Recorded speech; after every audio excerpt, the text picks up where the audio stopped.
Hey guys, welcome back to Regular Guy Reviews. Today we're going to give the final results on what I think about the Galaxy S22 Ultra. I've been using the phone for a couple weeks now. I got the 256 gigabyte green model. I love the color.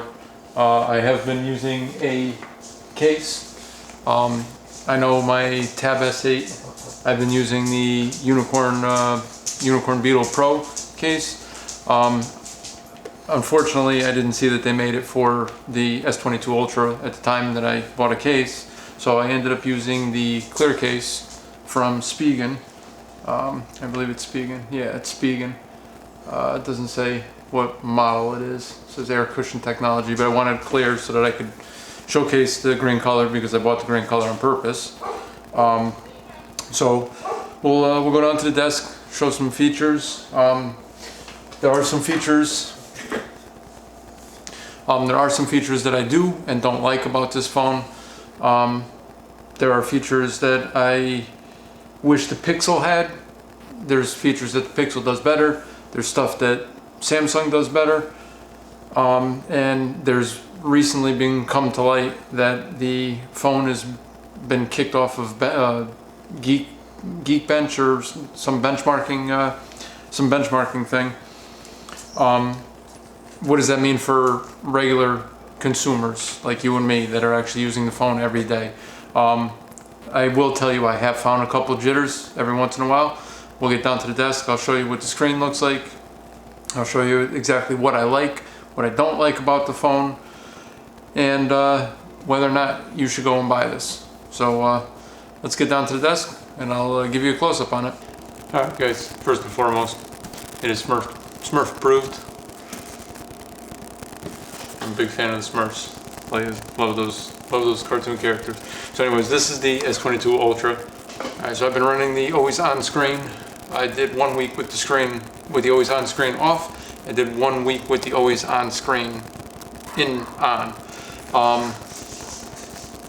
It has been a little buggy every once in a while. If you use the fingerprint unlock and the face unlock and you have them both set up, sometimes when you go to unlock the phone, and now it's not going to work. See, that's what I mean. Sometimes it'll only allow you to unlock with your fingerprint. Other times it'll allow you to just look at the phone and it'll unlock, but then it'll get stuck in between the unlock screen and your actual home screen. So that's one little bug that I found that I don't care for. The battery life, everybody was worried about the battery life. People were saying it wasn't going to last every day. On average, this phone normally lasts me all day without recharging. When I come home from work and I'm on the phone, I watch TikTok videos. I read comments that you guys leave me on YouTube. I also watch YouTube. I'm on Facebook, Amazon shopping. I've done everything on this phone, and on average when I come home the phone is right around 45%, which isn't great because the Pixel, which I happen to have up here wirelessly charging, the Pixel I can normally come home and I get about 60% battery life. Now, I have never used the screen always on feature because I was always concerned with screen burning. However, with the new panels, I've heard that maybe that's not an issue or not a concern anymore. So I will tell you with the case, right? So this is the clear case that I have, and it sits in there. You will get what everybody's complaining about, the dust inside, in between the camera. My camera will focus here. In between the lenses, you are going to get dust. So just a quick wipe with a microfiber towel, and it'll take all the dust right out of it. So I don't know if I can get the camera to focus enough, but you can see inside, in between the camera, in between the camera bumps, that there's no dust. So I like some features about it. I like the S Pen. This is by far my favorite feature of this phone. The S Pen, being able to use remote functionality with your camera, taking video, all that. However, the camera. This is something that a lot of you are going to maybe not like about this. Maybe, you know, slam me in the comments for it, whatever. I don't care for the camera. I know it's Android 12, you know, it's Google's coding or whatever they do. I don't like the camera. I like the zoom part of the camera. The Pixel doesn't do that as well, but it just seems that the Pixel focuses and takes better video, and the pictures are just a little bit better by my eye.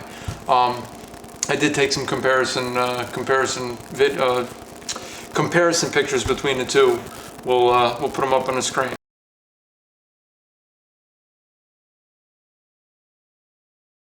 So the curved screen it's brittle. I've watched drop tests on YouTube. I have not dropped mine. I am not dropping mine. So I'm not doing that. But the screen is brittle. You know, it's not susceptible to scratching.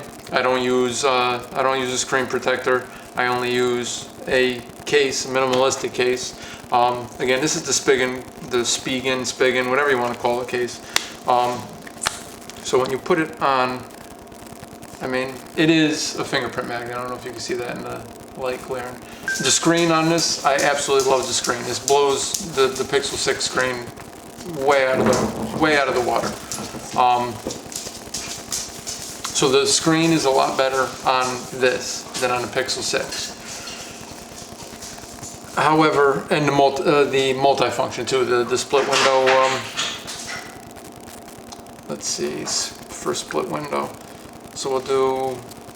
Let's see, we got Amazon and.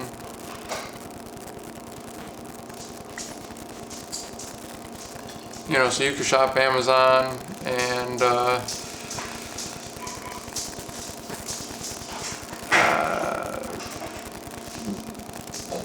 you know, and you can shop for a phone case and watch a YouTube video at the same time, and the phone really doesn't stutter or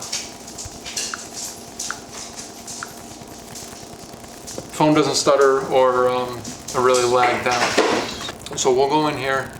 And battery life, I know, is what everybody is concerned about, and that was my main concern too, was the battery life. So if we go into battery,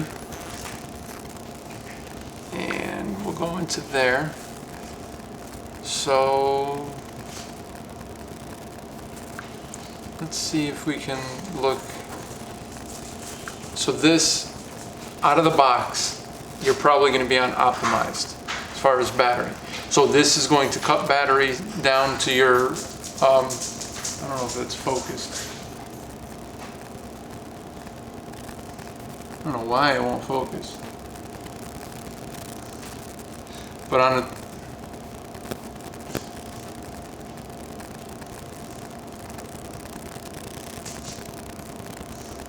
there we go, now it looks like it's focused. All right, so anyways, the top one is optimized, so it's going to balance the speed of the processor and increase efficiency. That's where I noticed a lot of the lag. So I changed that to maximum. So now it's going to use a little bit more battery. I've been running it on maximum for the past 3 days. Really haven't noticed that much of a battery issue. Now I've had this off the wireless charger for, I don't know, about 2 hours. Really haven't used it that much. I haven't really picked it up and done any extensive work on it. So the battery, you can change the battery settings down where it says processing speed. So you're going to be under your battery, it'll say more battery settings, and that's where you're going to be able to show your battery percentage and all that. Fast wireless charging, you can turn it on and off. Show charging information, all that. Your adaptive battery, you can turn that on or off. Limit battery usage for apps that you don't use often. I'm going to turn that off. because that's where I think a lot of the issue is coming up. So again, Geekbench has banned this phone, and I believe the other S22, the other S22 line on Geekbench, because of their throttling, the way they throttle their phones, or whatever the thing is. I can tell you, everyday usage, you're not going to notice it, unless you're playing a really intensive game, you know, like Call of Duty Mobile or you know, what have you. You might notice a little bit of a slowdown or a lag, or your phone getting a little bit warm. But everyday usage, the average person that's going to use their phone is not going to notice a difference of the throttling. So that shouldn't be an issue. Again, you pay all this money for a phone that has all this processing power. You want to be able to use it. I get it. So in the last 7 days, you can see that's my battery usage. So the battery is, you know, it's all right. It's not anything that you need to be standing by a wall charger every single day. All right, guys. So this phone also comes with decks. This is more, I think, suited for the tablet. You can link this to Windows. I have not done that yet. For a phone, I mean, if this is your only device and you don't have a tablet, all right, I can see doing that. However, for having a Samsung phone and a Samsung tablet, I didn't feel the need to do it. And I believe that you can activate decks just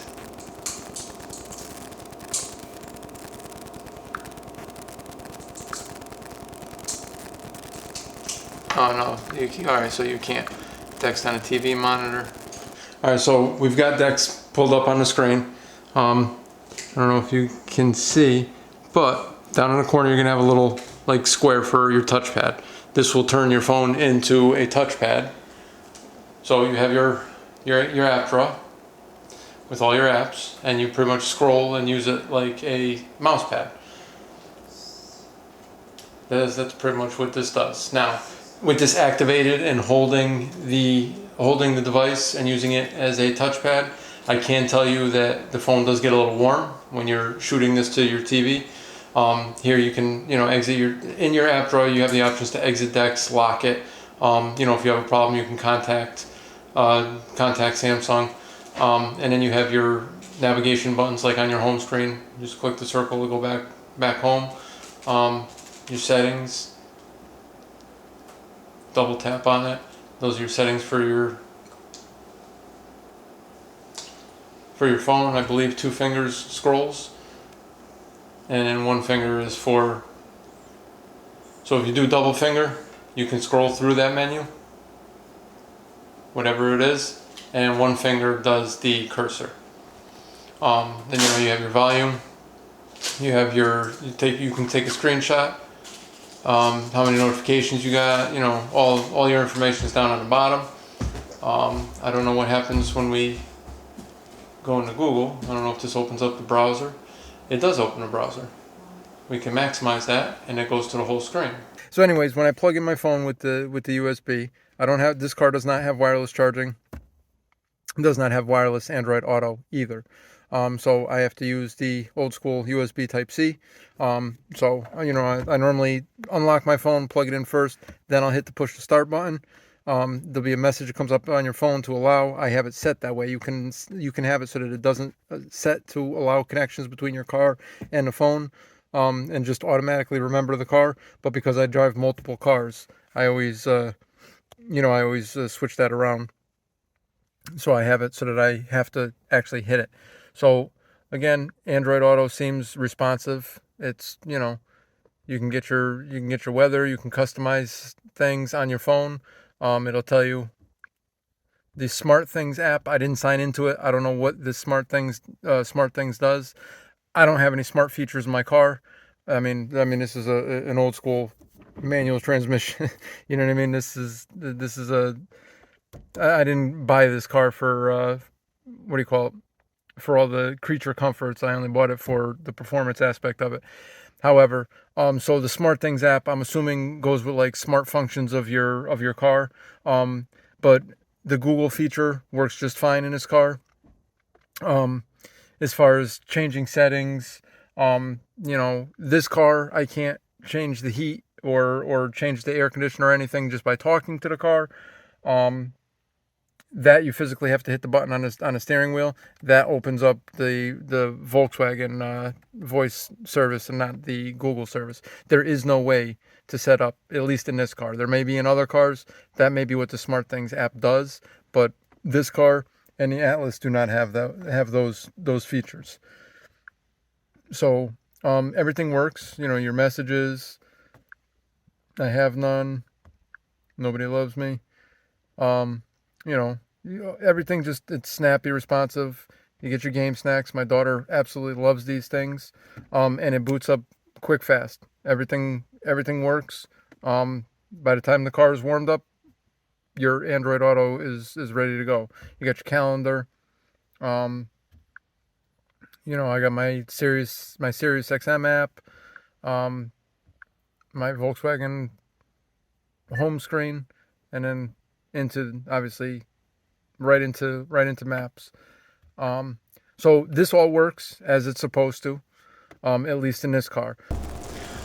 All right, now while we haven't done anything strenuous with the phone, you can see just doing that, the battery percentage has dropped to 89%. So the battery, if you use the phone for production and work, I would definitely keep a charger handy. I'm not saying that you have to stay plugged to a wall all the time. The battery should let you get through the day. That DeX feature is more of like a gimmick, I guess, for a phone. I could see where it could be useful for some people, but for the average consumer and the average person that's going to buy this phone, to just say that I have the latest and greatest thing, that's not going to be an issue for you. You're not going to be using DeX. You're going to be on TikTok. You're going to be on Facebook. You're going to be on Instagram. You're going to be taking pictures, shooting videos, what have you. The battery will be fine. It'll last. Multitasking, shopping in 2 windows, and just everyday usage, average everyday usage. The charge another phone with wireless charge. You can wireless charge another Samsung phone with this phone. That's going to kill some battery too. I wouldn't suggest doing that if you need your battery. It is only a 5,000 milliamp hour battery in here, so it's not the most robust battery. Let's put it that way. The 128 gigabyte version with the 8 gigs of RAM. This again is the 256 with, I believe this has got 12 gigs of RAM, if I'm not mistaken. I think that this is the way to go. This setup here. So yeah, this is the 120 or the 256 gigabyte one with with the extra RAM. The base one, the storage probably isn't going to be there for some people. If you take a lot of video, a lot of pictures, that phone's going to fill up quick. The lower amount of RAM also probably is going to be felt when you're playing games like Call of Duty Mobile. What's some of the other ones? Need for Speed or some of the racing, some of the graphic intensive games that use a lot of RAM and are power hogs. It's probably going to suffer with the 128 with the 128 gigabyte model, with having the lower RAM. So again, the features that I like, the fingerprint sensor, the best that I've used. I mean, this is the first time that I've had a Samsung phone since the Galaxy Nexus, for the Google Nexus line before they dropped that, came with the Pixel. The app draw I don't like. I don't like this scrolling side to side. Will I get used to it if I was to use this every day as my daily driver? Probably. But as far as using this as my everyday driver, I'm still on the fence. I don't know. I might keep my SIM card in here for a little bit longer while we're doing some head-to-head comparisons between the Pixel 6 Pro and this, and then I'll switch back. But there are a lot of things that keep pushing me back to missing my Pixel 6 Pro. The microphone quality on the S22 Ultra, the call quality, and the 5G radio are by far better on the S22 Ultra as compared to the Pixel 6 and 6 Pro. I find that I don't have that many connectivity issues. I don't have problems, dropping service or whatever. And again, Google keeps saying they're coming out with fixes. I haven't tested any of those yet, so that remains to be seen. But out of the box, I don't have any connection issues with the S22 Ultra. It connects to Verizon's 5G network. Everything is always quick, fast. I rarely lose service. I can go between Wi-Fi and 5G and make Wi-Fi calls. Never have an issue.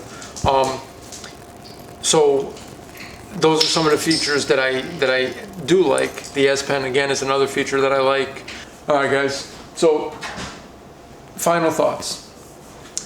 Again, like I said, the phone, an excellent phone. The screen, the fingerprint reader, some of the camera, camera software, little bugs here and there. I just found that it was easier for me to navigate and take pictures on the Pixel 6 than it was on the Samsung Ultra, S22 Ultra. It does take very good pictures. Low light, there are better cameras out there for low light. I think it kind of overcompensates the low light picture taking. The sensors are big on this phone, and it lets too much light in. In some settings it could be good, but if you're looking for like a true to life kind of picture in the dark, this might overcompensate the amount of light that you see in the picture. So in that aspect, there are other phones like the Pixel 6 Pro that does do night sight better. The S22 Ultra does 100 times zoom. I mean, you can be a scumbag if you want and spy on neighbors, whatever. That's a good feature. So the camera does have some potential. I think Samsung needs to do a little bit more work with their software to bring out the full potential. But as far as the hardware is there. I think the software is not there yet. I think they should take more, instead of adding like little fancy features like face beautifier and stuff like that to your portrait, they should just stick with kind of basic Android camera software coding. And I think they might be able to get the most out of their cameras doing that. Again, and the screen, this Quad HD screen, I mean, it goes bright. When I set it to maximum brightness, if I'm in the dark, I mean, it's a blindingly bright light. Having your phone on max brightness obviously is going to have the battery drain way faster. But if you're outside in the sun, the screen is perfect. You can see the screen, which is what I can't say for other phones that I've used. I mean, you really got to struggle to look at the screen. This one, you have no problem looking at it, and in direct sunlight with the sun banging off the screen, you'll be able to see it.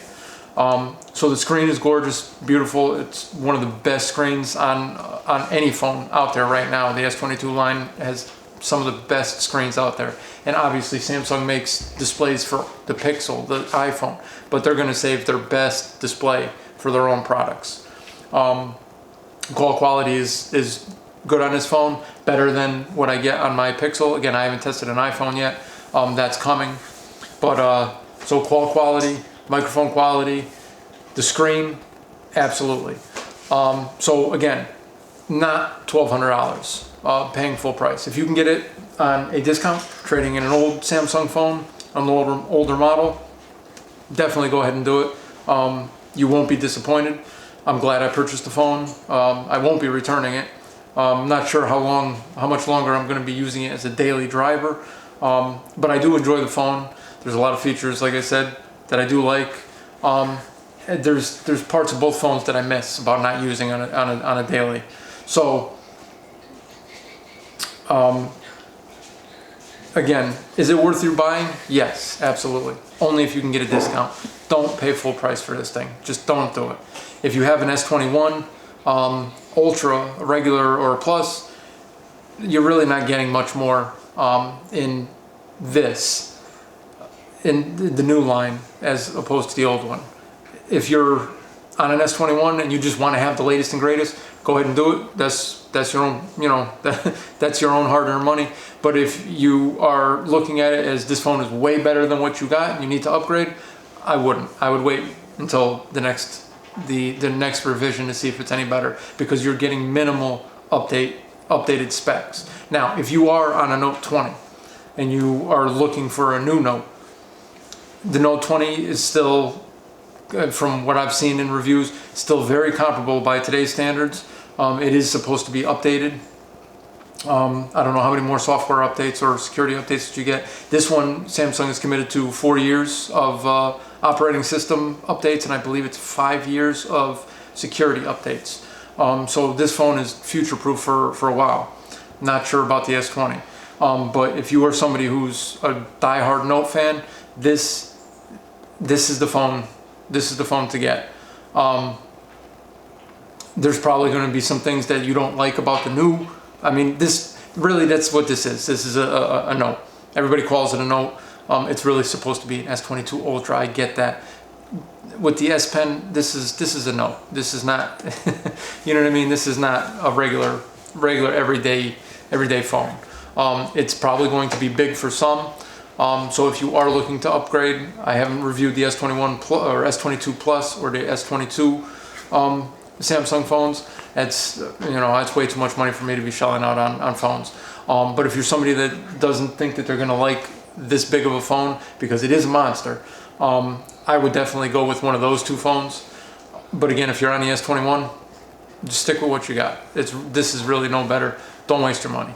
But if you're coming from a Note 20 and looking to upgrade, or your phone is about to die, end of its life cycle, and you want the latest and greatest, this is the phone to get. But again, don't pay full price for it. Just don't do it. So review, if I had to give it a star review, it's kind of a tough one. I think I'm going to give it 4 stars. Only because there are some things that I don't like about the phone, in my personal opinion. Some other people, it might be awesome for them. They might think I'm crazy for giving it a 4-star review, but I'm only going to give it a 4-star review because of some of the lag issues that I had before I figured out how to change the battery optimization all around and all that, because I didn't know that Samsung dumbed everything down right out of the box. You had to physically go in and turn everything up to get the maximum out of the phone. And again, the battery, I've been running it for 2 weeks, almost 2 weeks on maximum settings, and I'm only using about 52% of my battery every single day. Don't buy this phone and run it mediocre settings. If you're going to buy the phone, you're buying it for the screen. Use the screen. Use the performance that the phone has. Set everything at high. The always-on display, it doesn't kill that much battery. I think it uses about 10% of my battery every single night. I pull my phone off the charger around 6 o'clock in the evening, and I don't plug it back in until, or I don't put it back on the charger until about 10 o'clock in the morning the next day, because I work overnight driving a semi-truck. The always-on display doesn't cut the battery down that much. Like I said, when I come home, I'm normally in the 50% range with my phone. So,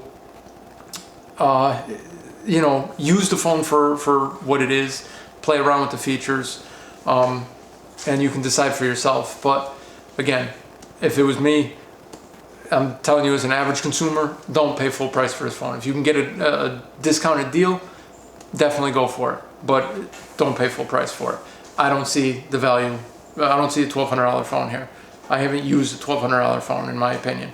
So, price made $900 to $900, maybe $10.99 at the most.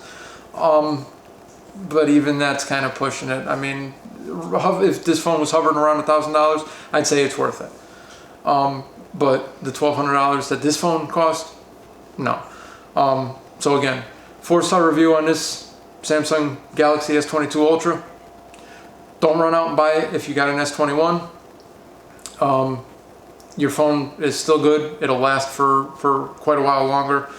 Also, if you just want the latest and greatest, this is the thing to get. This is the thing that everybody's gonna be like, oh wow, this is gonna be phone of the year. The 4-star review. Don't pay full price for it, but it's an all-around, well-rounded phone. It's got everything you could ever want in it, and it's future-proof for years to come. You know, again, you got 4 years of brand new Android operating systems, so you really can't go wrong. So if you do run out and get it, or if you can find it, because I know a lot of these places are back ordered, if you can find it, definitely check it out, but make sure you get it on a discount with trading in an old phone. Don't pay full price for it. All right, thanks a lot for watching. If you haven't subscribed yet, please subscribe. We're going to be doing the Tab S8 Ultra, or not the Ultra, I'm sorry, the Ultra. No, no, we can't afford the Ultra here. This is just a low budget production operation we got running over here. The S8, or the Tab S8 Plus, running on a 5G network. Again, all my phones that I'm reviewing are running on Verizon 5G network, so shout out to Verizon. Those of you who don't like Verizon, that's the network my wife and I choose. That's the only place that gets the service in Florida for the route that I drive in my semi-truck. I need connectivity to my dispatchers, and if my truck breaks down, so we use Verizon. That's who I trust. However, so if you haven't subscribed, please subscribe, hit that like button. If you don't like it, you can hit the thumbs down button, that's fine too. But we're going to be doing the review on the Tab S8 Plus, and we're going to get more in depth with that DeX on that, because I think that's more of a suitable device for that. So again, that'll be coming in the next couple days, so make sure you stay tuned for that. We'll do a full review on that, and I gotta say, it's the review I think is going to be good on that. So stay tuned and follow me for that. And again, if you haven't subscribed, subscribe. Thanks for watching, and we'll see you next time.